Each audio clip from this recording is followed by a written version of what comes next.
once again, Blues, for part 3 of Once a Blue episode. There started that one well as a part 1 with City Dave, where again we discuss about specifically former Arsenal players who also play for City. This episode it's Emmanuel Adebayor and Patrick Vieira. Which one did you, I think we should start with Adebayor, as I want to end it because obviously we're Premier League legend. He played for City for a very minimal time, but we'll end it on Vieira, I think. If that's all right with you. Please, yeah. Racking. So yeah, Emmanuel Adebayor. He was a Togolese striker, of course. He was signed by us on the 18th of July 2009, again from Arsenal, for 25 million. Would you believe? I thought it was a lot more than that. I thought it was in the 30 million bracket. Shows how much I knew about Emmanuel Adebayor when we signed him. He was very good for Arsenal, hence the reason our interest. You know, he was still very young at the time. He was already well known prior to us signing him. I think at the time he was I'd go as far as to say he was a marquee signing at the time. Definitely. Yeah. We didn't really, you know, Tevez was a little bit after. I can never remember the date we signed Tevez. But yeah, Adebayor was definitely that benchmark of what we wanted as a striker at the time. He scored on his debut, if you can remember what team that was. Debut, yeah. It was a pass by Sean Wright-Phillips to him, wasn't it? And he banged it in against Blackburn. That was the one. See, Blues, if you ever want a quizmaster, anything to do with City, get in touch with us. City Dave is happy to get in the ranks with you. Believe me, you might as well just have yourself and him on a team of 2 against a team of 10. He'll still come out on top. There's nothing this guy does not know. But yeah,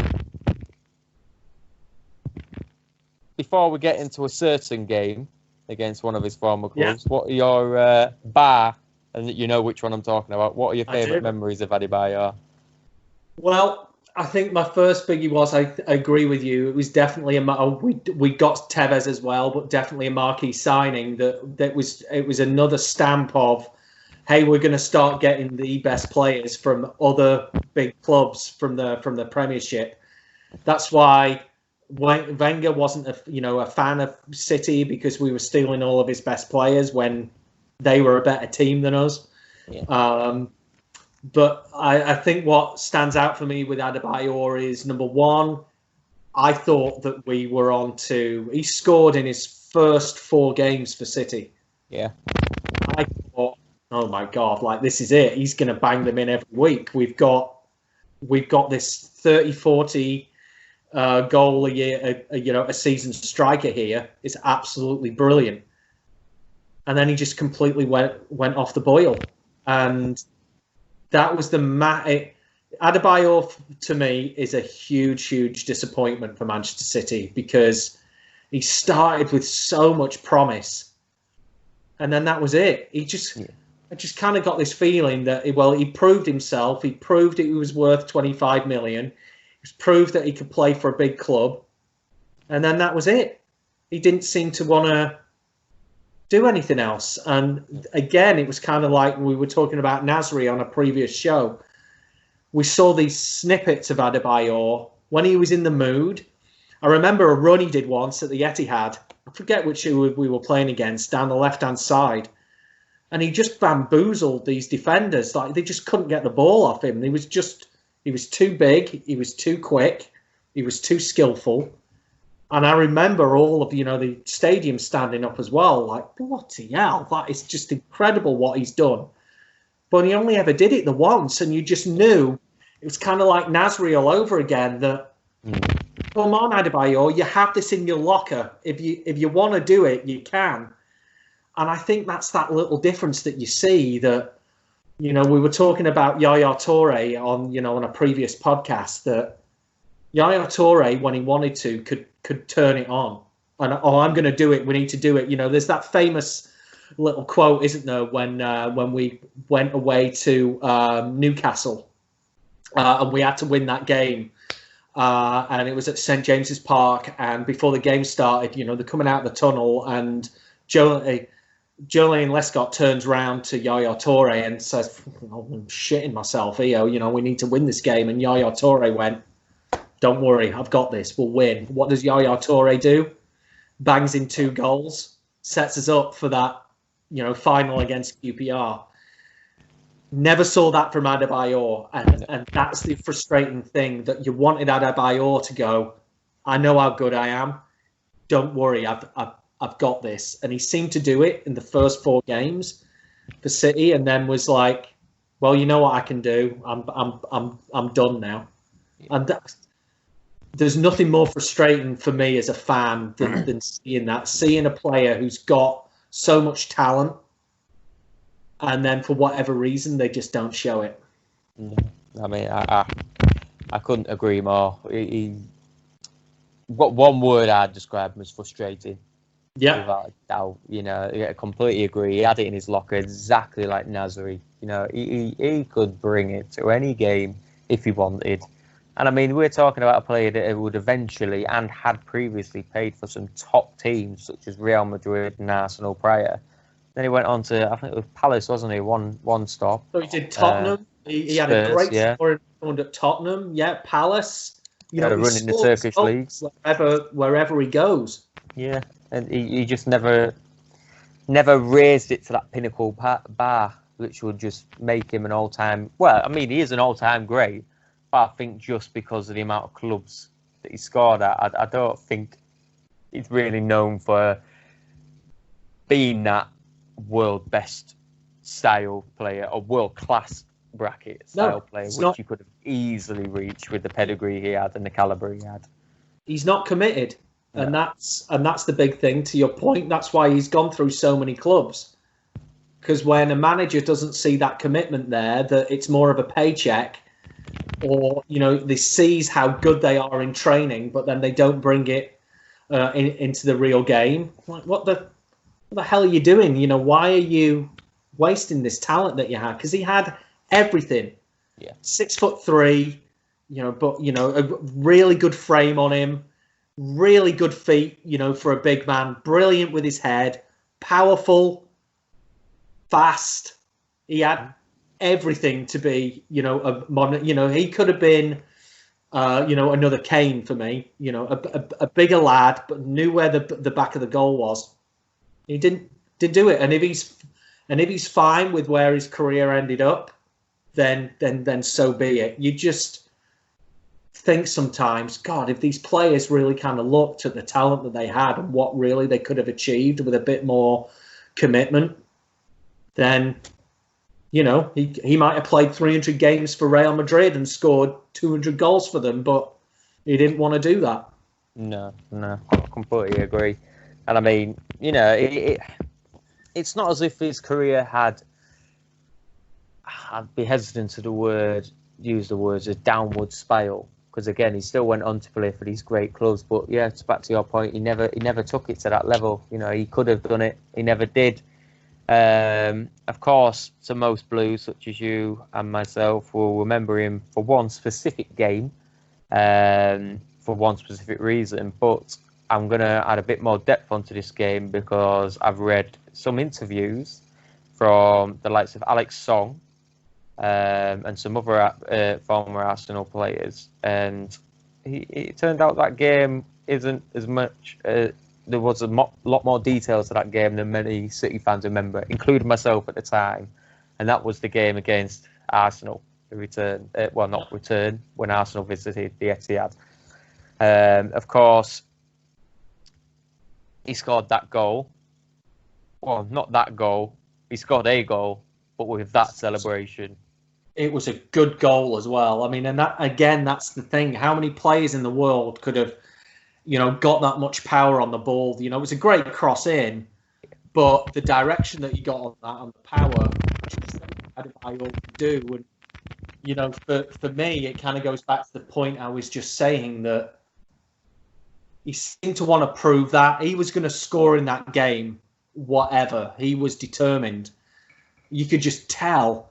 But then that was it. After that game, Dan, that was it. And it's kind of, we had these 4 games where I'm going to show Arsenal what you are missing. Great. So he does that. He rubs it in the faces, and that seemed to be enough for him. Well, I've made my point now, and you just think other players would have said, right, I'm going to show you played that well against Arsenal, Adebayor. Why don't you show that same level of commitment and mentality in every game you go into? Because if you did, you never would have been sold by Manchester City. You know, you would have stayed there. You would have won trophies. You wouldn't have had to have this nomadic career after leaving City of loaning out to Real and Spurs and Palace and Turkey and, you know, wherever else. And it just comes down to commitment again. And did I love that celebration that he did? Yeah, absolutely. Because I've never been that fond of Arsenal fans. But yeah, that was kind of, it was the best and worst thing that could have happened to him, because he proved his point, but then and it endeared him to the City fans. Yeah. But then that was it. We never got anything else out of him. Yeah, I mean, I read one of the interviews by him based on that celebration, and the whole reason he did that, according to himself, was he wanted to be a impact on City fans. He wanted City fans to love him, which of course some of us, including myself at the time when I watched that game, and of course Arsenal fans and pundits, all thought it was because he didn't leave Arsenal on the best of terms, but not the worst. But I think he had a bit of, you know, Van Persie was really raising his bar at Arsenal at the time, and I think he was eventually forcing Adebayor out, hence the move. And I think Adebayor seemed a bit hacked off by it, and I think that's the main reason he did it. But of course, it was reckless by him. It was funny, without a doubt, probably one of the most memorable celebrations, other than the Aguero moment, I can think of instantly that comes to mind. You know, it's just a cult laugh hero, basically, just for that. I mean, the amount of times I've used that meme, 21st century, just to remind City fans of it is fantastic. But not only that, though, during that game, he was also handed a 3-match ban, wasn't he, for kicking Cesc Fabregas in the face. Yep. Not only did he do that, Alex Song had admitted that he also tried to punch him, and he tried attacking another Arsenal player in the tunnel. So if Adebayor was thinking he could get away with saying that celebration was because he just wanted to endear in the hearts of City fans, that blew out the water with all these interviews. And the fact that he was even found guilty of kicking, well, it was clear for all to see, found guilty of kicking Fabregas in the face. I think there was a lot of love lost between the former teammates and Adebayor, and to your point, from there onwards, just downward spiral in terms of his City career. And eventually, in 2011, he was loaned to Real Madrid. Not only that, though, he didn't. He was only loaned to Madrid. He obviously came back to City, but he made it even worse to himself by not fighting for his place. You know, he had an okay loan spell at Real Madrid, not fantastic, but not catastrophic. But he refused to train with the reserves and youth team. Obviously, he was acquitted from the pre-season tour, and he was fined £300,000 for not training with them. And eventually, that was the end of his City career before having a loan spell to Spurs before the permanent move there. So, you know, he I don't know. I still can't get over the fact that he could have been so much more for City. Could have been, yeah. And isn't it funny, you know, the way we're talking about these ex-Arsenal players that, you know, Nasri could have been one of the best players, you know, in the world. Adebayor could have been one of the best strikers in the world. And it was just, they didn't switch it on like they should have done. You know, for as you spend all that money, and I go back to the point with Adebayor, it was he wanted to prove his point against Arsenal. He did that. Yeah. And then he just didn't seem to be bothered. anymore. You know, I get it. You've got Carlos Tevez and you've got Aguero coming in as well. Of course, that's going to be really, really difficult. But, you know, we went ahead and bought Dzeko.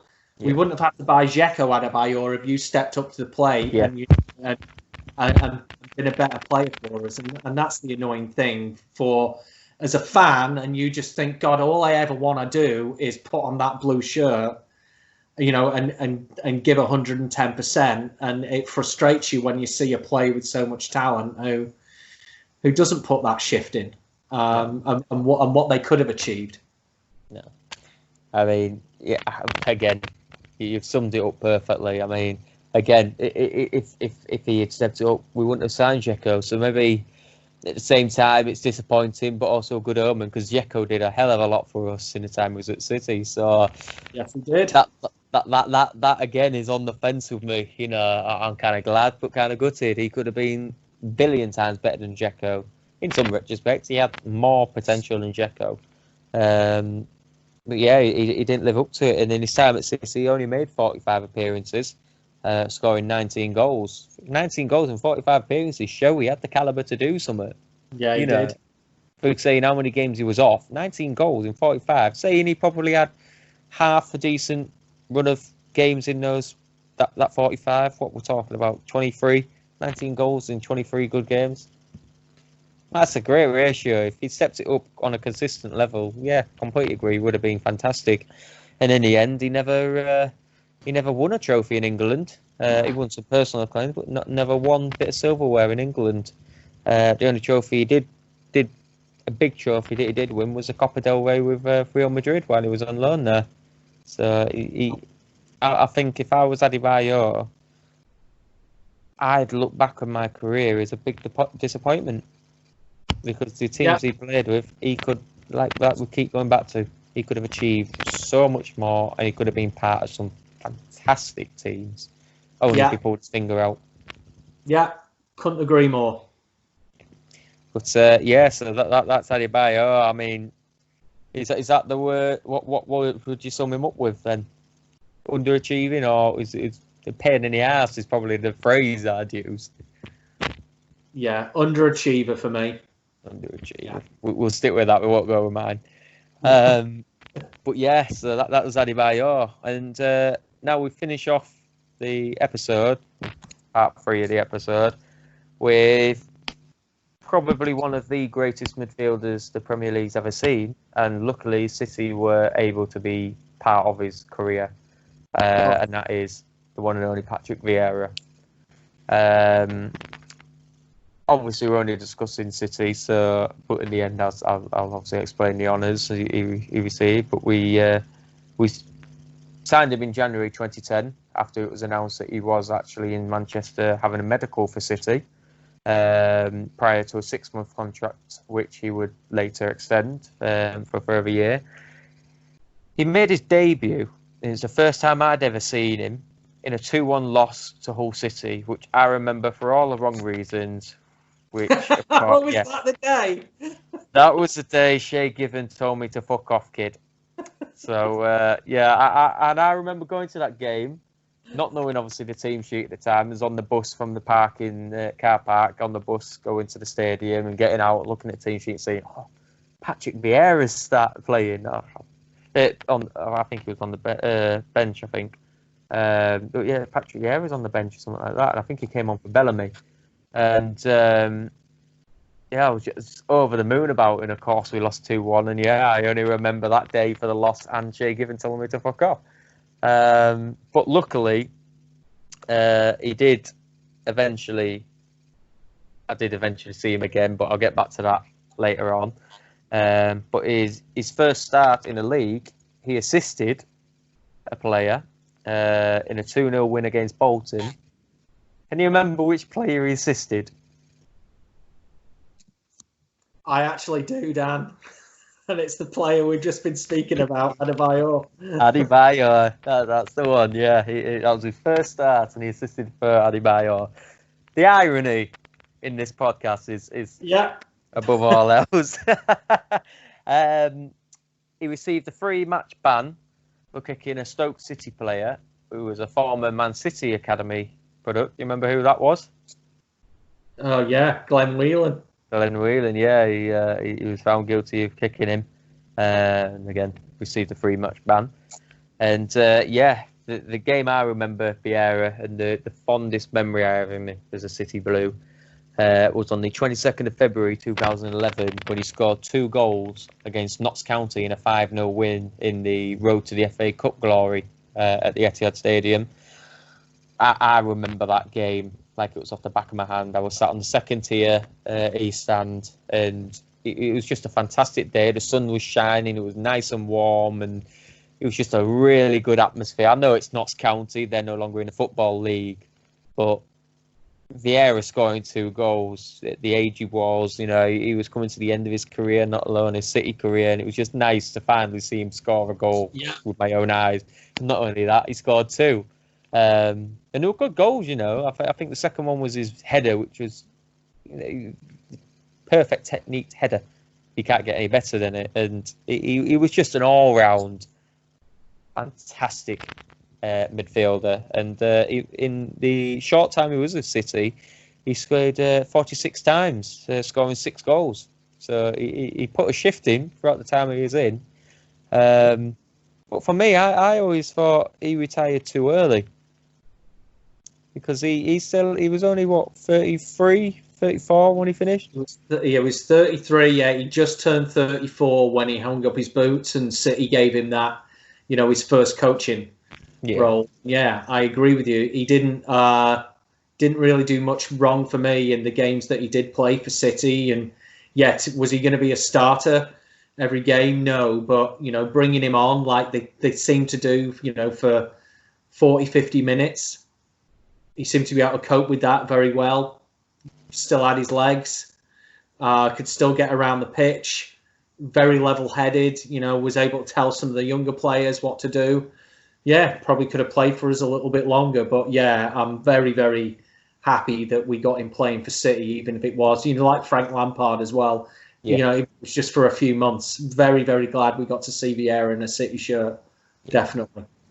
Yeah, I mean, going back to it as well, obviously, he was a former Arsenal player, hence the reason this whole episode based around. And what a career he had with Arsenal as well. He obviously won a Premier League.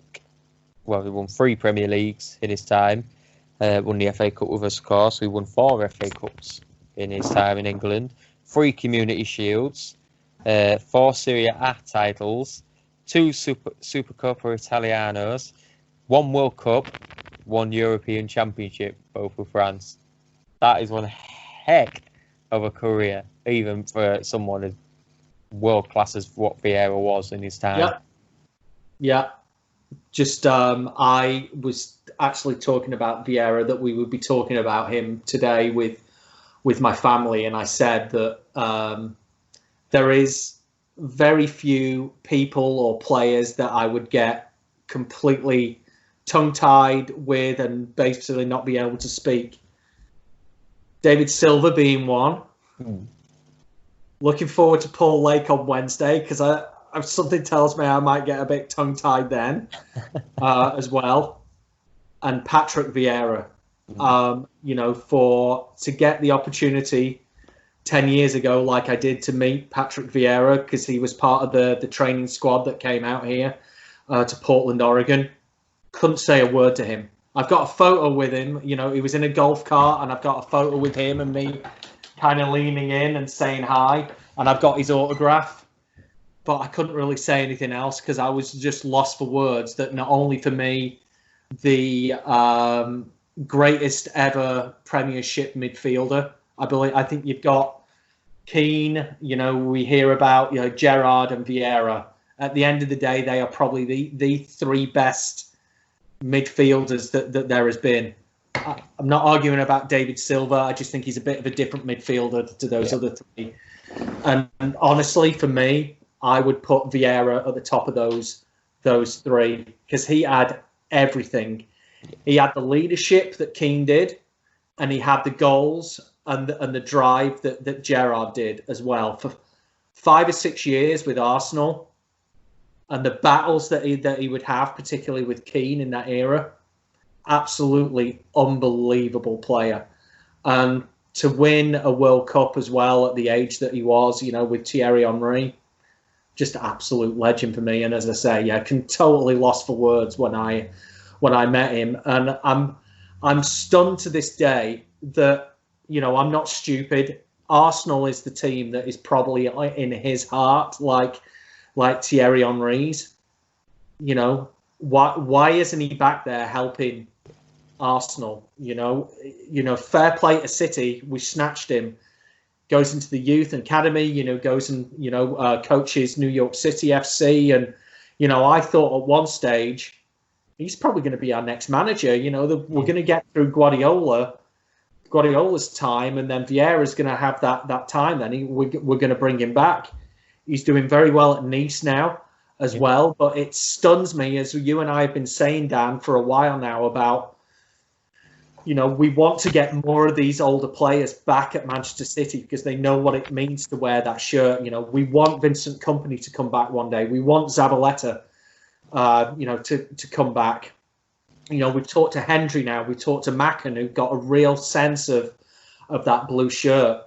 It stuns me that Arsenal haven't done more to bring back Thierry Henry, to bring back Vieira, to bring back Petit. These incredible players that they had, and bring them. And you know what? You don't want them. Fair play them. Then we'll have them at City then, because you can't buy that kind of experience that those players would bring, in a role at the club. So, I mean, I've just got nothing. I run out for superlatives for Vieira, not only through his just club career anyway, but held in high regard at City, played excellently for us. He finished his career by lifting the FA Cup with Manchester City. After our 30+ year barren spell. What more do you want? Absolute legend of the game. You couldn't have summed up Vieira's career more prominently there. And to go back to your point with the Arsenal, Arsenal, they have the potential to be, I'd say, a dynasty in terms of backroom staff. The players such as Pires, Ljungberg, Vieira, Henry, bring back Jens Lehmann, how we pronounce his name. They are a player for every position.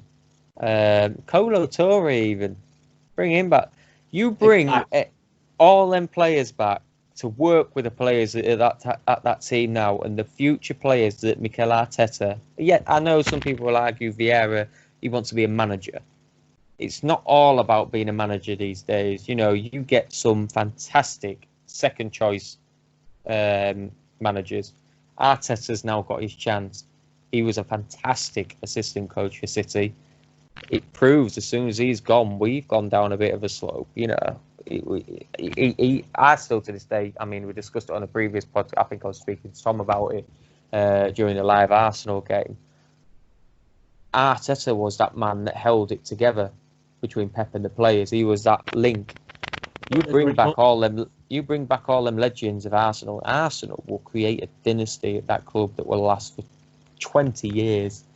You get Vieira training that midfield up. Who was going to mess with that midfield? Vieira didn't stand for it. I think everybody, when you think of Vieira, not aside from the world-class player he was and the trophies he won, he was always up for a fight, especially against Roy Keane. We always remember that tunnel fight. It's just everything about it. He was always up for it. But it wasn't like it wasn't fighting talk like he was arrogant or he was a bastard. He was just passionate about the game that he loved to play, and he proved it on the pitch, but he also proves it off the pitch nowadays. He knows the game in and out. He's a gentleman at heart. He's professional where he needs to be. And for him, a player like him, the career he's had, to end his career at City, but also carry it on through City, eventually moving to Nice, you can't ask for more, and it proves a step in direction City are going, that we would say, right, if you're not wanting him, we'll have him. We'll make our club better having these former world-class players come through us. Correct. And don't be, he's at Nice now. but he's got some City DNA now. You know, he's been there relatively recently with the academy, you know, over at New York City FC.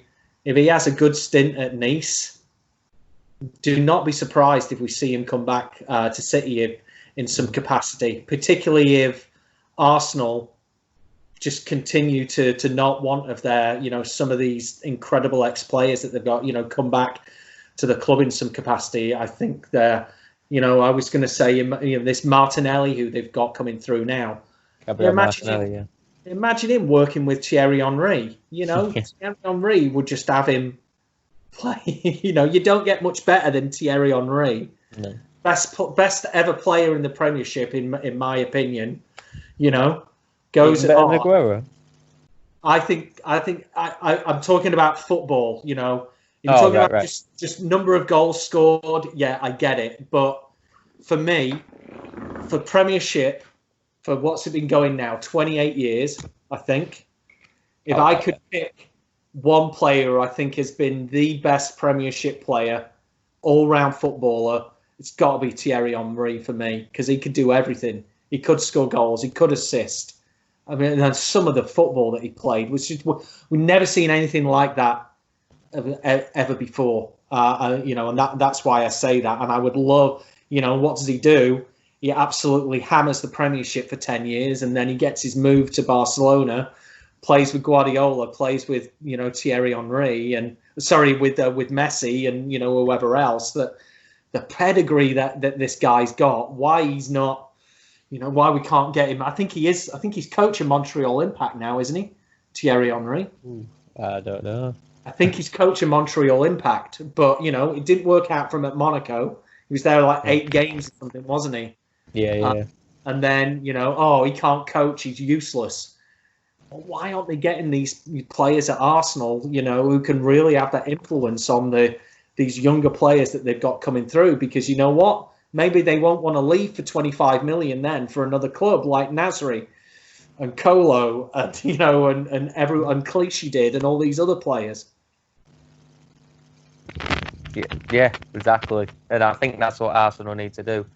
And Vieira would be a pinnacle of that. I think he's one of them that needs to be. If managing doesn't work out for him, which it's starting to look like it works for Vieira, he definitely needs to be in some coaching capacity. And yeah, I mean, I couldn't have summed it up better. But yeah, that was Patrick Vieira, and that ends our Arsenal and City ties. Mostly French, of course, but some cracking players there. That, I mean, I kind of understand where Arsene Wenger comes from, where he says City keep nicking all our best players. Don't matter. We made it work. We won trophies through them. Not our fault. Your club wasn't willing to pay the money to keep them. Who knows if Arsenal kept them? They could be the next Vieira, Henry era. That he didn't. Exactly. And City made the most of it. And those players, they did their bit in some different retrospect. You know, some players part player, first team players. Don't matter. They all played a part. Most of them won trophies. Again, you can't ask for more than that. No, you can't. No, you can't. So yeah, that ends our part 3 and ends episode 4 of Once a Blue. All right. And I did promise City Dave that I was supposed to do Shay Given on this episode, but obviously with the Arsenal ties, he never played for it, so thank God for that. But I'm in a bit of a pickle now because I'm sort of doing Once a Blue round the games for the remainder of the season, and obviously our next game is Burnley. We haven't got any players in recent years that have played for both Burnley and Man City, bar Kieran Trippier and Ben Mee, but they never played for Man City. No, but all I can say, Ben Mee, he was on the pre-season training 10 years ago. I met him. Nice lad as well. But yeah, I can't really think of Burnley. With Joe Hart. Joe Hart? Bummy neck, I completely forgot about Joey. Oh, dear. Yeah, we could do an hour-long special on Joe Hart. But if we do that, we'll probably have to bring Sharon on as well. Yeah, without a doubt. Yeah, she's She's got some background information on the Joe Hart Blues. So if you're wondering what we're talking about, we have got an interview with Sharon, the former City photographer, which City Dave and Tom interviewed her, and it was a cracking podcast. But yeah, thank you for joining me on with this one, Dave. And remember, Blues, we try and do as many as we can. We love doing them. We hope you love doing them. Hope you like watching them. If you do, give us a like. Remember to subscribe. Give us a share. The more people that view them, the more people that like, subscribe, it really expands everything we're trying to build. We're trying to get former Blues coming in, like City Dave said. We've got Paul Lake coming in this week. We've had interview after interview recently. We'll just keep banging out the videos as best we can, and we're hoping to keep expanding, get them back, get some bigger names through. All we need is your support, and remember to like, remember to comment. We try and get through as many comments as possible, and we love reading them, good or bad. It doesn't matter. We're up for a bit of criticism, I'd say. Makes us better at our job. So yeah, please do that, Blues. It'll help us out a bunch. And once again, City Dave, thank you very much for joining me on this one. Take care. Anytime. Take care, fellow Blues. Yeah, we'll talk soon. Take care, mate. See you later. Bye. City till we die.